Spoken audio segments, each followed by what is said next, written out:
This is a quick video about how to balance a redox reaction. So step one, and I'm going to use the two in-class problems 4 and 5, and then I'll do numbers 5 and 6 from the review packet. So step one is we need to find the oxidation numbers of each element in the reaction. So let's go ahead and do that for in-class problem number 4. I know P will have an oxidation number of 0 because it's an element by itself. And then I'm going to go through and label all of the elements that I know always have the same charge. And don't forget, you can just check the list to see which elements you will always know the charge of. H is +1. We know O is -2. This is +1, -2. We know this is -2. -2 plus 1. So now I can go back and fill in the ones that I don't know the charge of. I'll start here with nitrogen. Okay, so +1 plus something -6 equals 0. So I know nitrogen here would have to be +5. Over here, I can quickly do that math. It's +2. And then for phosphorus, I see that it's I have +3 from the hydrogens plus some number from phosphate. -8 equals 0. So then this would also have to be +5. All right, now let's identify what was oxidized and what was reduced, or just what had a change in oxidation number. I see phosphorus clearly had a change, and so did nitrogen. So I'm going to write two separate equations to show that.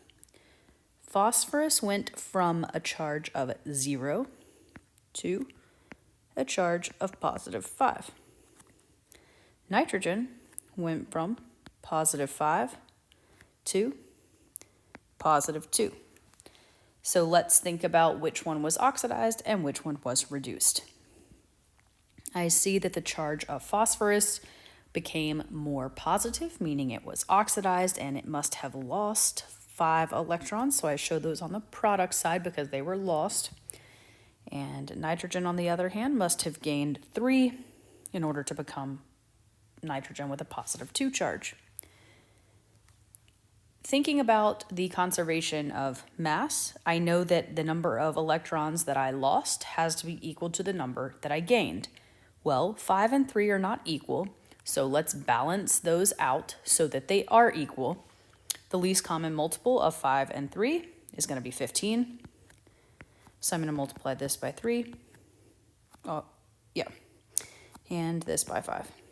And then I have to go show that in my chemical equation, which I'll do with this purple color. Okay, so that means a 3 is going to go in front of phosphorus, and it will also go in front of the substance containing the P with the +5 charge, which is H3PO4 in this case. And then I had to multiply this other one by 5, so that means I'm going to have a 5 in front there and a 5 in front here. Now I need to do a spot check just to make sure everything is actually balanced. And I can quickly tell that my P's are balanced. I have 3 of each. I can see that my nitrogens, I have 5 and 5. My hydrogens, I have 5 right here. I have 2 there, that's 7. Here I have 9.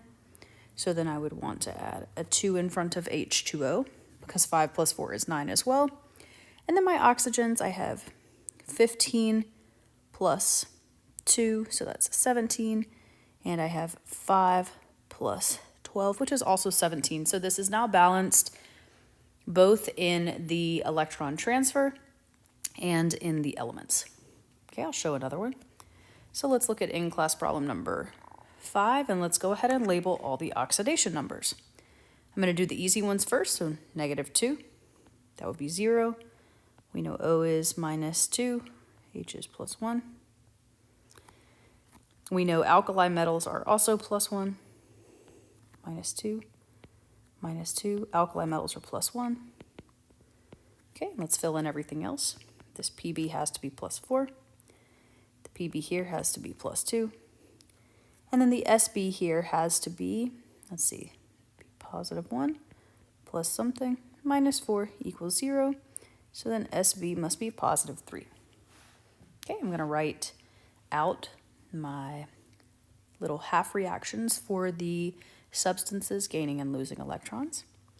I see PB starts at positive 4, and it becomes PB plus 2, meaning it had to gain 2 electrons to be reduced. And for SB, we go SB 2, NaSbO2. Or I can also just write SB with a charge of 3 plus. And that means I had 3 electrons that were lost because I went from a charge of 0 to a charge of positive 3. A 2 into 3 do not naturally balance, so then the least common multiple is 6, so I'll multiply this one by 3 and this half reaction by 2, and then I'll go apply those in my equation. So I need to have a 3 in front of my PbO2, and I need a 3 in front of PbO. Okay, I need to put a 2 in front of SB and a 2 in front of this one. And then I can check to make sure I don't need anything else. Okay, I have 3 PBs. I'm going to save the oxygens because they're split. I have 2 SBs. 1 sodium on the reactant side. I have 2 on the product side, so I'm going to add a 2 in the front. Now I'll do hydrogen, so I have 2 hydrogens on the reactant side. I have 2 on the product side, and then I have 6 oxygens plus 2, so I have 8. And then I have 3 plus 4, which is 7, plus 1, which is 8. This is now balanced. Okay, let's take a look at number 5 from the study guide. Do this in blue. Okay, so let's write out our oxidation numbers. I know these two are going to be 0 because they're just elements, and then this one is plus 1, this is plus 2 because they are written for me. So I can see that Cu goes from not having a charge to having a charge of positive 2. And I can see Ag has a charge of positive 1, and it becomes Ag with no charge. Okay, so let's think about which one is gaining electrons and which one is losing electrons. All right, so the one that is losing electrons would be here. This is losing 2 electrons. That's why it becomes more positive. And we know silver is gaining an electron. So 2 and 1 do not balance. So then I need to multiply this by 2. Now, I'm going to go put these in the equation. So there would be a 2 here and a 2 here. And let me do my spot check. I have 1 copper, 2 Ags, 2 Ags. This overall charge ends up being positive 2, and this one ends up being positive 2 over here, so everything is balanced. And finally, one more. Okay, oxidation numbers 0, 0. This is plus 1. It's going to be minus 2. We know silver is always plus 1. That means that sulfur has to be minus 2. And then this is plus 1, and this one is minus 2. All right, so I see Ag goes from having no charge to having a charge of plus 1, meaning it lost 1 electron.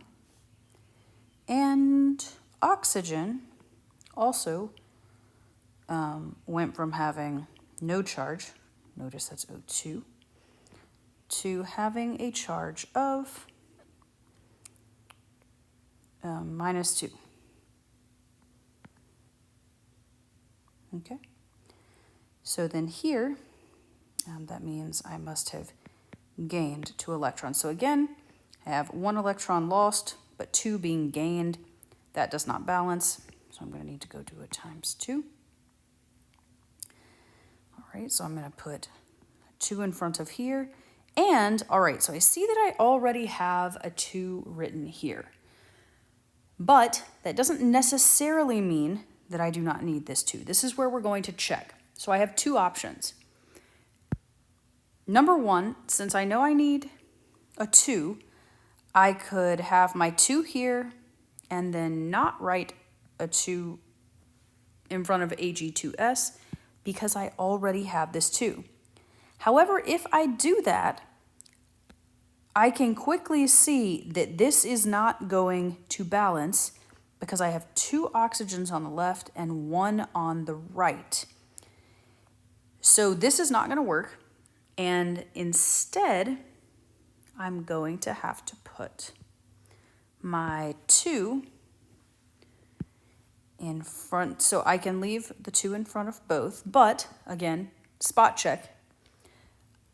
I know that 2 times 2 is 4, so then this one has to change to 4. And then we just balance everything else normally. So I have 2 sulfurs, so I'm going to put a 2 in front of H2S. I have 4 hydrogens now, so I'm going to add a 2 in front of H2O. And then that makes 2 oxygens. Well, I already have 2 oxygens there, so this is now balanced. I hope this helps you to make sense of balancing redox reactions.